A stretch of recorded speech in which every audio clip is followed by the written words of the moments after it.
In this episode of the Many Doors series, we are taking a look at the Church of the East. And I have to be honest about why this one matters to me.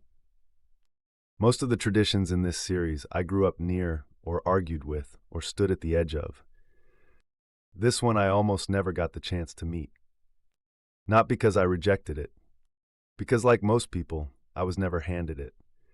And when you spend years building a framework around the red letters, around the actual words of Jesus, in the world he actually spoke them in, you eventually run into a tradition that prayed those words in a language that was a cousin to his own.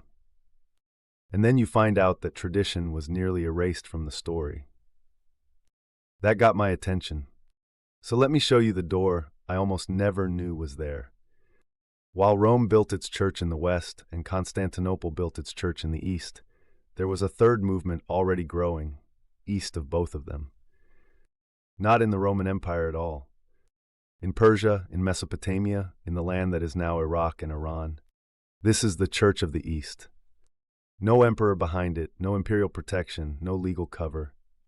Tradition traces its roots to Thomas, Addai, and Mari, carrying the message into the Persian world in the 1st century. By the 2nd and 3rd centuries, real communities existed, in Edessa, in Nisibis, in Seleucid Ctesiphon. And they did not worship in Greek. They worshipped in Syriac, a dialect of Aramaic, the language family Jesus actually spoke. Sit with that for a second. While the great Mediterranean churches were translating the words of Jesus out of his world and into theirs, this church was praying them in something close to the tongue he used to say them. And then it did something few traditions ever matched. It went east, not into Europe, into Asia, across Persia, across the Silk Road, into India, into Mongolia, into China. There is a stone still standing in Xi'an, carved in the 8th century, recording Christian communities living in the heart of China. Not planted by Rome, not planted by Constantinople, planted by this. For several centuries, the Church of the East may have been among the most geographically widespread Christian bodies on earth. And almost no one in the modern church has ever heard of it. Now, one clarification, because it trips up almost everyone. This is not the Eastern Orthodox Church. When people hear the East, they think Constantinople, Greek liturgy, the Orthodox world, Russia, Greece, the Byzantine tradition. That is a different church. It grew up inside the empire in Greek, accepting 7 great councils, and split from Rome much later. The Church of the East grew up outside the empire in Syriac, and went its own way centuries earlier over a different council and a different argument about Christ. Different empire, different language, different road. So note, not the same thing, not even close. Because the question this series asks is never which door is older or which won the argument. The question is always the same. Does this door produce orientation? Does it cultivate the conditions the Christic principle represents? Forgiveness moving in 2 directions, gratitude sustaining the turn, a life oriented towards something greater than the self? So let's bring this door into contact with the key and watch what happens. Here is what points toward the door, and it is more than I expected. Start with the words. A tradition that held the sayings of Jesus in a language adjacent to his own did not just preserve doctrine about him, it kept the texture of his actual speech alive longer than almost anyone. For a framework built on the red letters, that is not a footnote. That is custody of the thing that matters most. Then look at the direction it moved. Most religious power, once it has it, curves inward, it protects its center, it guards its borders. The Church of the East did the opposite. With no empire behind it, under a state that suspected it, it pushed outward, towards strangers, across deserts, into languages and cultures that had never heard the name. That is not self-enclosure. That is a tradition that kept turning toward what was beyond it. And turning outward toward the other is the exact motion the Christic principle is made of. And then there is the part that stopped me cold. This tradition produced one of the greatest theologians of mercy in the history of the faith. His name was Isaac of Nineveh, Isaac the Syrian, a bishop of the Church of the East in the 7th century. And he wrote about something he called the merciful heart. A heart so set on fire by love that it cannot bear to see any creature suffer. Not a person, not an animal, not even an enemy of the truth. A heart that prays with tears for everything that lives. That cannot hold a grudge because it has been so completely undone by mercy that there is no room left in it for anything else. Read that and tell me it is not the Christic principle in its purest form. Forgiveness flowing outward without limit. Gratitude so total it dissolves self-enclosure. Orientation toward the good of everything, even the thing that wounds you. That is the key, fully described, centuries before anyone thought to call this tradition a heresy. The door that history erased was producing some of the most Christ-shaped mercy the faith has ever recorded. That has to be said clearly, because it points toward the door, not near it, through it. But every door in this series has a place where it loses the thread, and this one is no exception.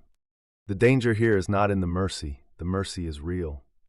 The danger is in the wound, because this is a tradition that got labeled Nestorian, named for Nestorius, a 5th century bishop, his rivals accused of splitting Christ in two, condemned, then made into a label.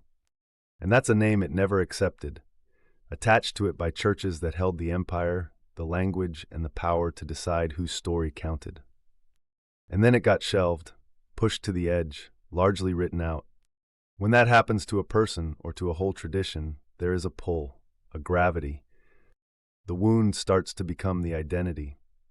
The energy that should go outward, toward orientation, toward forgiveness, starts going inward instead, toward preserving the self against the ones who erased it, toward guarding the grievance, toward being right about how badly you were wronged. And that is a kind of self-enclosure too. It is quieter than the imperial kind. It is more sympathetic. The grievance is earned.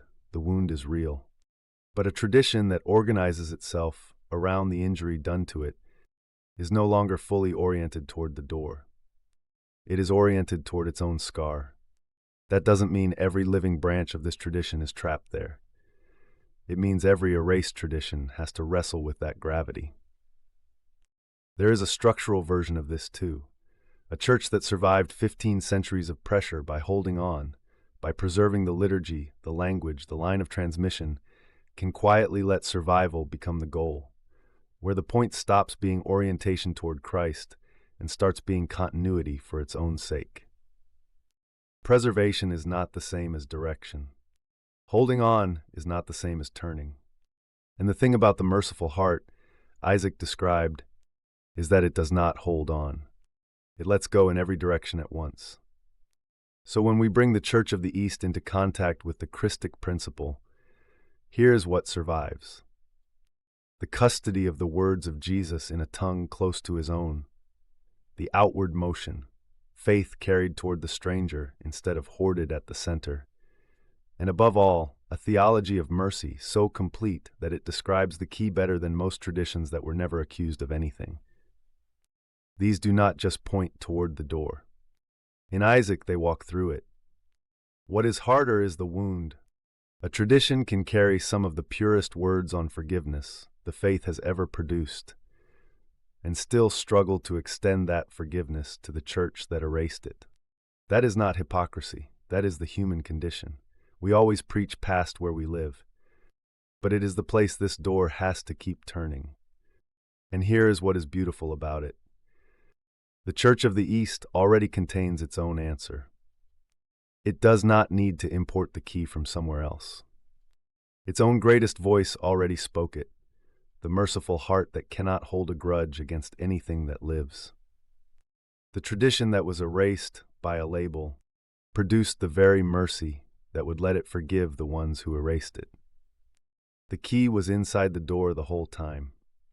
So here is the question I want to leave you with.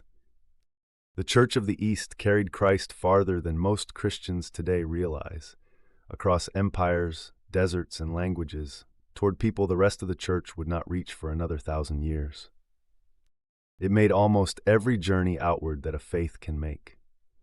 There may be only one door left that it has never fully walked through. the one that leads back toward the churches that wrote it out of the story. So maybe the final question isn't only whether the Church of the East can forgive the people who erased it. Maybe the harder question is, when they stand at the door, did they remember to hold on to the key?